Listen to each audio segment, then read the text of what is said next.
जिले महबूबाबाद के मेरीपड़ा में हुए सड़क हादसे में मछलियों से भरी लारी उलट गई। यह हादसा उस वक्त पेश आया, मछलियों से भरी लारी जिले खम्मम से वरंगल जाने के दौरान यह हादसा पेश आया। इस हादसे में एक जख्मी हो गया। लारी उलट जाने से मछलियां सारी सड़क पर बिखर गई, नीचे गिर गई और तड़पती हुई देखी गई। जिंदी मछलियों को हासिल करने के लिए मुकामी अवाम का हुजूम उमड़ पड़ा, एक दूसरे पर गिर पड़ा।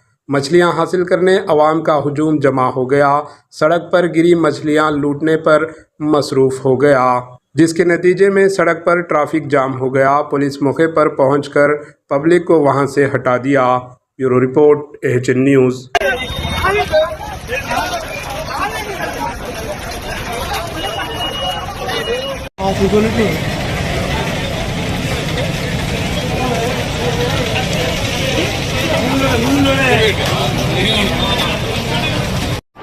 AHN न्यूज़ को लाइक करें, शेयर करें और सब्सक्राइब करना ना भूलें।